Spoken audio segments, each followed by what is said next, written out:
कि artificial intelligence होता क्या है। आर्टिफिशियल इंटेलिजेंस, जिसे हिंदी में कृत्रिम बुद्धिमत्ता कहा जाता है, यहाँ कृत्रिम का मतलब है कि किसी व्यक्ति के द्वारा बनाया हुआ और बुद्धिमत्ता का मतलब है इंटेलिजेंस यानी सोचने की शक्ति। एआई कंप्यूटर विज्ञान की एक शाखा है जो ऐसी मशीन्स को विकसित कर रही हैं जो इंसान की तरह सोच सके और कार्य कर सके। जब हम किसी कंप्यूटर को इस तरह तैयार करते हैं कि वह मनुष्य की अक्लमंदी की तरह कार्य कर सके, तो उसे आर्टिफिशियल इंटेलिजेंस कहते हैं। अर्थात जब हम किसी मशीन में इस तरह के प्रोग्राम सेट करते हैं कि वो एक मनुष्य की भांति कार्य कर सके, उसे आर्टिफिशियल इंटेलिजेंस कहा जाता है। ये जो इंटेलिजेंस की ताकत होती है, ये हम मनुष्य के अंदर अपने आप ही बढ़ती है, कुछ देखकर, कुछ सुनकर, कुछ छूकर, कि हम ये सोच सकते हैं कि उस चीज के साथ कैसा व्यवहार करना चाहिए। ठीक उसी तरह से कंप्यूटर यंत्र के अंदर भी एक तरह का इंटेलिजेंस डेवलप कराया जाता है, जिसके जरिए कंप्यूटर सिस्टम या रोबोटिक सिस्टम तैयार किया जाता है, जो उन्हीं तर्कों के आधार पर चलता है जिसके आधार पर मानव मस्तिष्क काम करता है। कंप्यूटर साइंस के कुछ वैज्ञानिकों ने एआई की परिकल्पना दुनिया के सामने रखी थी, जिसमें उन्होंने बताया था कि एआई कॉन्सेप्ट के द्वारा एक ऐसा कंप्यूटर कंट्रोल्ड मशीन या एक ऐसा सॉफ्टवेयर बनाने की योजना बनाई जा रही है जो वैसा ही सोच सके जैसे इंसान का दिमाग सोचता है। मानव सोचने, एनालाइज करने और याद रखने का काम भी अपने दिमाग की जगह पर यंत्र कंप्यूटर से कराना चाहता है। इसीलिए आर्टिफिशियल इंटेलिजेंस की प्रगति पर जोर दिया जा रहा है। एआई की शुरुआत किसने की? 1995 में सबसे पहले जॉन मैकार्थी ने आर्टिफिशियल इंटेलिजेंस शब्द का इस्तेमाल किया था। वो एक अमेरिकन कंप्यूटर साइंटिस्ट थे जिन्होंने सबसे पहले इस टेक्नोलॉजी के बारे में सन 1956 में एक कॉन्फ्रेंस में बताया था। इसीलिए उन्हें फादर ऑफ आर्टिफिशियल इंटेलिजेंस भी कहा जाता है। आर्टिफिशियल इंटेलिजेंस कोई नया विषय नहीं है। दशकों से दुनिया भर में इस पर चर्चा होती रही है कि आर्टिफिशियल इंटेलिजेंस का उपयोग कहाँ किया जाता है। नंबर 1, आपने एप्पल फोन तो देखा ही होगा। इसकी सबसे लोकप्रिय पर्सनल असिस्टेंट सिरी के बारे में भी जरूर सुना होगा। सिरी एआई का सबसे बेहतरीन उदाहरण है। इससे आप वो सारी चीजें करवा सकते हैं जो आप पहले इंटरनेट में टाइप करके किया करते थे, जैसे मैसेज सेंड करना, इंटरनेट से इंफॉर्मेशन ढूंढना, कोई एप्लीकेशन ओपन करना, टाइमर सेट करना, अलार्म लगाना इत्यादि। जैसे सभी काम आप मोबाइल को बिना हाथ लगाए सिरी से हे सिरी कहकर करवा सकते हैं। सिरी आपकी भाषा और सवालों को समझने के लिए मशीन लर्निंग टेक्नोलॉजी का प्रयोग करती है। हालांकि ये सिर्फ आईफोन और आईपैड में ही उपलब्ध है। इसी तरह एलेक्सा डिवाइस विंडोज का, कोर्टाना और एंड्रॉइड फोन की पर्सनल असिस्टेंट गूगल असिस्टेंट है, जो कि सिरी की तरह काम करने के लिए प्रयोग किए जाते हैं। नंबर 2, गूगल अपने कई क्षेत्रों में एआई का इस्तेमाल करता है, लेकिन गूगल मैप में एआई टेक्नोलॉजी का अच्छा इस्तेमाल हुआ है। गूगल मैप हमारी लोकेशन को ट्रैक करती है और हमें सही रास्ता बताने के लिए एआई इनेबल्ड मैपिंग का भी इस्तेमाल करती है और हमें सही रूट बताने में मदद करती है। नंबर 3, लोकप्रिय ई कॉमर्स वेबसाइट अमेज़न ने भी एक ऐसा रिवोल्यूशनरी प्रोडक्ट लॉन्च किया है जिसका नाम है इको। ये आपके सवालों के जवाब दे सकता है, आपके लिए ऑडियो बुक पढ़ सकता है, आपका ट्रैफिक का हाल और वेदर रिपोर्ट बता सकता है, किसी भी स्पोर्ट का स्कोर और शेड्यूल भी बता सकता है। नंबर 4, एआई का इस्तेमाल सिर्फ स्मार्टफोन में नहीं बल्कि ऑटोमोबाइल्स के क्षेत्र में भी इसका बहुत ज्यादा उपयोग किया जा रहा है। अगर आप कार पसंद करते हैं तो आपको टेस्ला कार की जानकारी जरूर होगी। ये कार अब तक उपलब्ध सबसे बेहतरीन ऑटोमोबाइल्स में से एक है। टेस्ला कार से जुड़ने के बाद इसमें सेल्फ ड्राइविंग जैसे फीचर्स उपलब्ध है। ऐसे ही ना जाने कितनी सेल्फ ड्राइविंग कार और बन रही हैं, जो आने वाले वक्त में भी और स्मार्ट हो जाएंगी। नंबर 5, एआई का इस्तेमाल मैन्युफैक्चरिंग इंडस्ट्री में भी खूब जोरों से हो रहा है।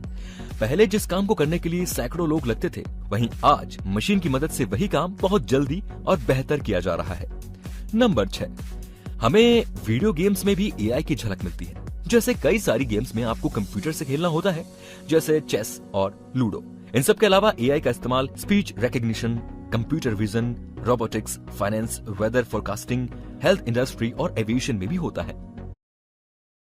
स्मार्ट वॉच भी आज कितनी कॉमन हो चुकी है कि हर कोई इसे अपने हाथ पर बांधे घूम रहा है और ये फिटनेस ट्रैकिंग कर रही है, नेविगेशन, वॉइस कंट्रोल और स्मार्ट होम कंट्रोल जैसे इतने सारे फंक्शंस करती है कि यकीन ही नहीं होता कि ये सच है। लेकिन इस टेक्नोलॉजी के जमाने में इस पर यकीन करना ही बेहतर होगा दोस्तों, कि आज सब कुछ स्मार्ट अवेलेबल है। Smart cars, smart speaker, smart security camera, smart light, smart home और आपकी जिंदगी का सबसे जरूरी हिस्सा आपका स्मार्टफोन। ये सब क्या है? ये है IoT यानी इंटरनेट ऑफ थिंग्स। इस टेक्नोलॉजी को ये यूनिक नेम IoT दिए जाने का रीजन ये है कि ये टेक्निक डेली लाइफ की चीजों को इंटरनेट से कनेक्ट करके एक नेटवर्क बनाती है। ये चीजें सेंसर, सॉफ्टवेयर और नेटवर्क कनेक्टिविटी से लैस होती है, जिसकी वजह से वो इंटरनेट से जुड़ पाती हैं और एक दूसरे के साथ कम्युनिकेट कर पाती हैं। और सबसे पहले ये जानते हैं कि आज Amazon, Google, Microsoft, IBM, Cisco, Honeywell और इंटेल लीडिंग IoT कंपनीज हैं।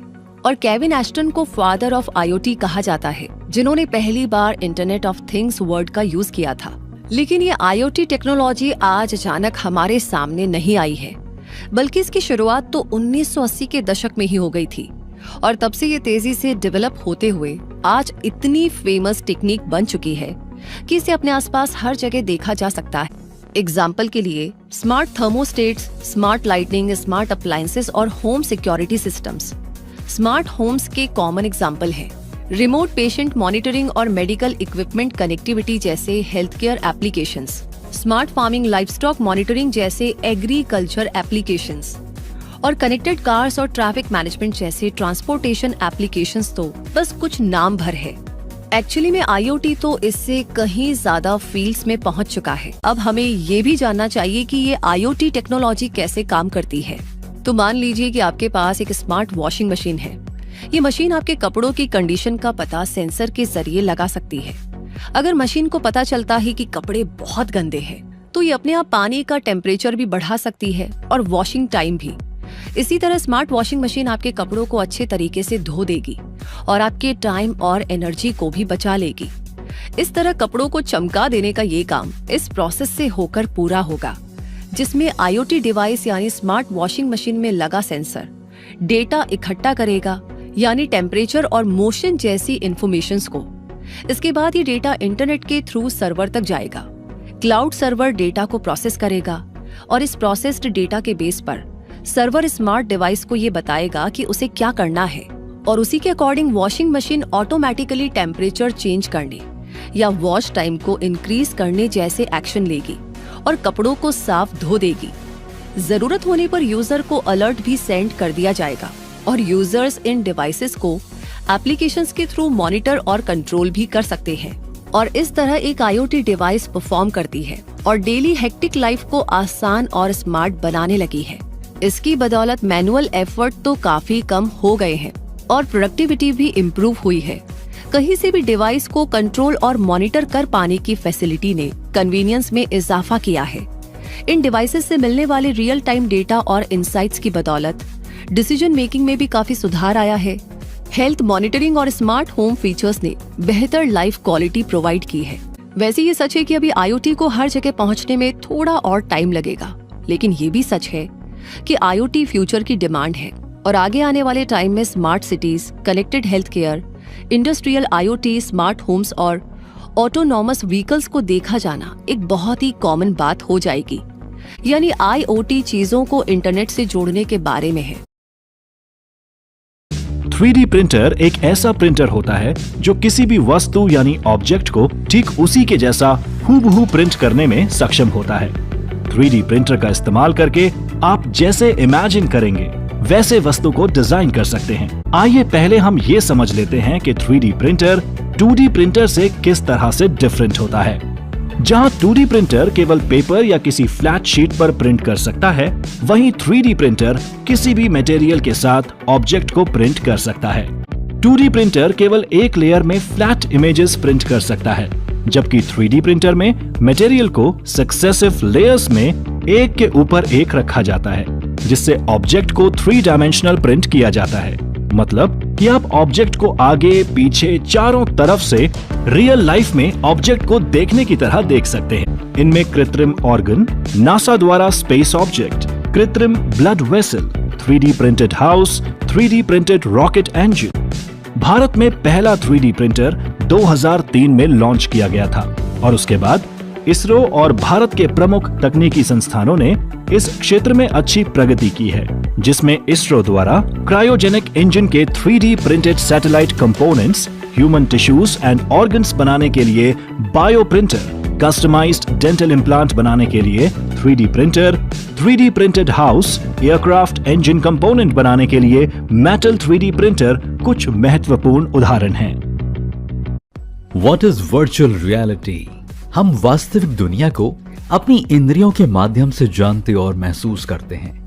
जिन चीजों को हम देख, सुन, सूंघ या टेस्ट या महसूस कर सकते हैं, वो सभी चीजें हमारी वास्तविक दुनिया का हिस्सा होती हैं। लेकिन आज टेक्नोलॉजी के युग में एक नई दुनिया का आविष्कार हो चुका है, जिसे हम वर्चुअल वर्ल्ड कहते हैं। इसी को वर्चुअल रियलिटी भी कहा जाता है। वर्चुअल रियलिटी असली दुनिया से अलग एक काल्पनिक दुनिया होती है। ट्रेडिशनल यूजर के विपरीत वर्चुअल रियलिटी में यूजर को ऐसा अनुभव होता है कि जो वो देख रहा है वो उसके सामने ही है। कंप्यूटर इस आर्टिफिशियल वर्ल्ड में एक गेटकीपर का काम करता है।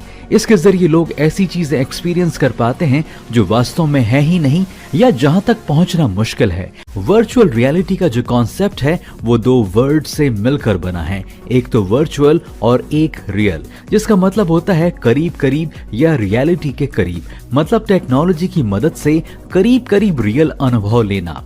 इसमें टेक्नोलॉजी दो तरीके से काम करती है। एक तो सॉफ्टवेयर जिसमें कि वर्चुअल वर्ल्ड बनाया जाता है, और दूसरा हार्डवेयर जैसे गॉगल्स, हेडफोन्स और स्पेशल ग्लव्स। इनकी मदद से आदमी वर्चुअल वर्ल्ड को देख व उसे इंटरैक्ट कर पाता है। साधारण शब्दों में कंप्यूटर टेक्नोलॉजी का इस्तेमाल करके एक काल्पनिक दुनिया का निर्माण किया जाता है। इसी को वर्चुअल रियलिटी कहते हैं। वर्चुअल रियलिटी एक कंप्यूटर जनरेटेड काल्पनिक चीज है जिससे एक आदमी इलेक्ट्रॉनिक डिवाइस का इस्तेमाल करके 3 डायमेंशनल एनवायरनमेंट से जुड़ सकता है। ज्यादातर वर्चुअल रियलिटी का इस्तेमाल गेम्स में होता है, लेकिन अब 3D टेक्नोलॉजी इतनी विकसित हो गई है कि इसमें मूवीज और बाकी चीजों का भी मजा लिया जा सकता है। इस काल्पनिक दुनिया में आदमी को रियल फीलिंग का अनुभव होता है। VR में ऐसा महसूस होता है कि जो घटनाएं हो रही हैं वो सभी हमारे सामने हो रही हैं, ना कि किसी स्क्रीन के अंदर। वर्चुअल रियलिटी से रिलेटेड डिवाइस का इस्तेमाल कहां करते हैं? शुरुआत में वर्चुअल रियलिटी डिवाइस का इस्तेमाल सिर्फ गेमिंग के लिए होता था, लेकिन जैसे जैसे नए आविष्कार होते गए वैसे वैसे वर्चुअल रियलिटी में भी कई नई टेक्नोलॉजीज जुड़ती चली गईं। 3D मतलब 3 डायमेंशनल मूवीज के जरिए VR का इस्तेमाल बहुत बड़ा है। इसमें स्पेशल 3D ग्लासेस पहनकर आप मूवी में ऑन स्पॉट प्रेजेंस फील कर सकते हैं। इस 3D मूवीज का लाइट और साउंड इफेक्ट हमारी इंद्रियों पर ऐसा आभास कराता है कि जो भी कुछ मूवी में हो रहा है वो सब हमारे सामने ही हो रहा है। स्टैंडर्ड 3D ग्लासेस से आगे बढ़कर देखें तो वर्चुअल हैंडसेट के जरिए आप इस वर्ल्ड को और एक्सप्लोर कर सकते हो। आप अपने लिविंग रूम में बैठकर VR की मदद से टेनिस या और कोई भी गेम खेल सकते हैं। PUBG इसी तरह का एक गेम है जिसके लिए कई लोग इस डिवाइस का इस्तेमाल करते हैं और वर्चुअल गेमिंग के जरिए खेल का मजा लेते हैं। इसके अलावा VR टेक्नोलॉजी का इस्तेमाल कई और जगह पर भी होता है। उदाहरण के तौर पर जो लोग ड्राइविंग लाइसेंस लेना चाहते हैं वो इसकी मदद से रोड ड्राइविंग का एक्सपीरियंस ले सकते हैं। इसमें आप कार की स्टीयरिंग व्हील, ब्रेक और एक्सेलरेटर पकड़ते हो और ऐसा फील करते हो कि आप असली सड़क पर कार ड्राइव कर रहे हो। इसका मतलब बड़े बड़े इंस्टीट्यूशन स्टूडेंट्स को कार ड्राइविंग सिखाने के लिए करते हैं ताकि रियल एक्सीडेंट से बचना सीखा जा सके। और भी कई जगह इसका इस्तेमाल होता है, जैसे एस्ट्रोनॉट्स को स्पेस ट्रेवल की ट्रेनिंग के लिए, फाइटर पायलट की ट्रेनिंग के लिए, मेडिकल स्टूडेंट्स को सर्जरी का अभ्यास कराने के लिए इसका इस्तेमाल होता है। वर्चुअल रियलिटी में वर्चुअल रिस्क लेकर कई तरह की ट्रेनिंग दी जाती है ताकि रियल रिस्क से बचा जा सके और रियल रिस्क की तैयारी भी बिना किसी खतरे के उठाए की जा सके। जैसे जैसे टेक्नोलॉजी का और भी विकास होगा वैसे वैसे VR का भी विकास होगा। AR यानी ऑग्यूमेंटेड रियलिटी, हिंदी में इसे संवर्धित वास्तविकता कहा जाता है। ये टेक्नोलॉजी रियल वर्ल्ड को कंप्यूटर जनरेटेड एलिमेंट्स के साथ कंबाइन करती है और रियलिटी का एक एनहेंस्ड यानी संवर्धित वर्जन क्रिएट करती है। ये बहुत ही इंटरेस्टिंग टेक्नोलॉजी है जो हमारे रियल वर्ल्ड में डिजिटल इमेजेस और इंफॉर्मेशंस को जोड़ती है और हमारी लाइफ को ढेर सारी सुविधाओं और एक्साइटमेंट से भर रही है। Education, e-commerce, health care, real estate, shopping और ट्रैवल जैसे डिफरेंट एरियाज में इसका यूज किया जा रहा है। इस टेक्नोलॉजी ने हमें दुनिया को नए नजरिए से देखने का मौका दिया है। ये हमारी हेल्थ से लेकर प्रोफेशन तक, फैशन से लेकर मनोरंजन तक, शॉपिंग से लेकर ट्रैवल तक, हमारी लाइफ के हर एक पार्ट को कंफर्ट, एक्साइटमेंट और एडवांसमेंट से भर रहा है। तो चलिए इसका एक एग्जांपल देखते हैं। अगर आप एक इंटीरियर डिजाइन ऐप का यूज करके अपने घर में एक नया सोफा देखना चाहते हैं तो इसके लिए आप ऐप को खोलते हैं और अपने फोन को अपने कमरे की ओर डायरेक्ट करते हैं तो ये ऐप आपके फोन के कैमरे से कमरे की एक पिक्चर लेता है। ऐप के पास पहले से ही डिफरेंट टाइप के सोफों के 3D मॉडल होते हैं और जब आप उनमें से कोई सोफा चुनते हैं तो ये ऐप उस मॉडल को आपके कैमरे से ली गई पिक्चर पर ओवरले कर देता है, यानी उस पर एक लेयर लगा लेता है। आप अपने फोन को घुमाकर या सोफे को अलग अलग जगह रखकर देख सकते हैं कि सोफा आपके कमरे में कैसा लगेगा। ऐप आपके फोन के मूवमेंट के साथ 3D मॉडल को भी बदलता रहता है, जिससे आपको एक बहुत ही रियल एक्सपीरियंस मिलेगा। इसका मतलब हुआ कि आप बिना किसी सोफे को खरीदे या अपने घर में रखें, ये देख सकते हैं कि वो सोफा आपके कमरे में कैसा लगेगा। AR एप्लीकेशंस को डेवलप करने के लिए कई तरह के सॉफ्टवेयर टूल यूज होते हैं। इनमें 3D modelling software, game engine और AR डेवलपमेंट किट शामिल है। ये सॉफ्टवेयर आपकी स्क्रीन पर एक डिजिटल दुनिया बनाते हैं जो आपके फोन के कैमरे से देखे गए रियल वर्ल्ड के ऊपर लेयर की तरह दिखाई देती है और फोन के मूवमेंट के साथ ये डिजिटल दुनिया बदलती भी रहती है। AR के बारे में इतना कुछ जानने के बाद अगर आपके माइंड में ये थॉट आ रहा है कि ये AR VR से किस तरह अलग है, तो हमें इस बारे में भी जान लेना चाहिए।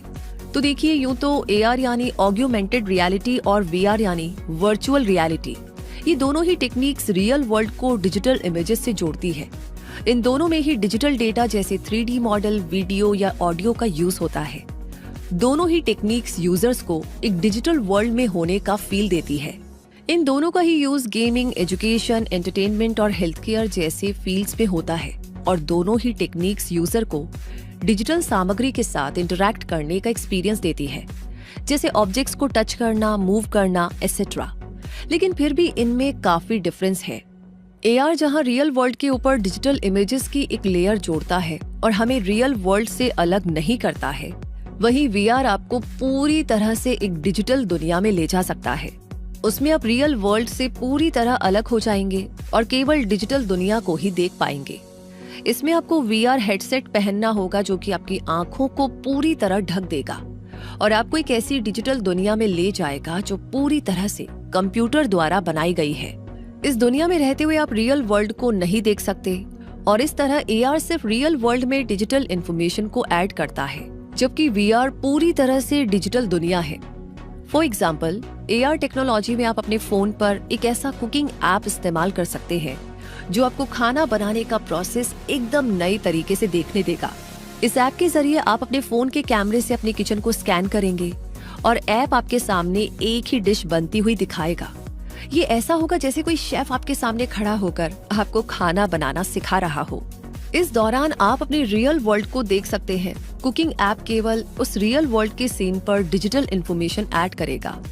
वहीं VR कुकिंग सिमुलेटर, जो कि एक कंप्यूटर प्रोग्राम है, उसका यूज करते हुए अब जैसे ही VR हेडसेट को पहनेंगे, ये आपको एक पूरी तरह से इमेजिनरी किचन में ले जाएगा जिसमें आप रियल वर्ल्ड को नहीं देख पाएंगे, केवल सिमुलेटेड किचन तक ही सीमित हो जाएंगे। तो आई होप आप इनके कनेक्शन और डिफरेंसेस को समझ गए होंगे। RPA यानी कि रोबोटिक प्रोसेस ऑटोमेशन। रोबोटिक प्रक्रिया ऑटोमेशन एक सॉफ्टवेयर टेक्नोलॉजी है जो एक रोबोट या बॉट के रूप में काम करती है, जिसे स्क्रिप्ट्स और बॉट्स की सहायता से प्रोग्राम किया जाता है। यह बॉट्स कंप्यूटर सिस्टम पर चलाए जा सकते हैं और विभिन्न अनुप्रयोगों के लिए कस्टमाइज किए जा सकते हैं। RPA का मुख्य उद्देश्य मनुष्यों के द्वारा किए जाने वाले जटिल कार्यों को रोबोट के द्वारा करना है। ये टेक्नोलॉजी कर्मचारियों के काम करने के तरीकों की नकल करता है और ज्यादा मेहनत करने वाले कामों को बहुत आसानी से जल्दी पूरा कर देता है। इससे कंपनी में कर्मचारी अन्य कामों पर भी ध्यान दे पाते हैं। इस ऑटोमेटेड सॉफ्टवेयर टूल या सॉफ्टवेयर टेक्नोलॉजी का सबसे बड़ा फायदा यह है कि यह कर्मचारियों के काम को कम समय में बिना किसी गलती के पूरा कर देता है। RPA पूरी तरह से बिजनेस प्रक्रियाओं को समझने के लिए सक्षम है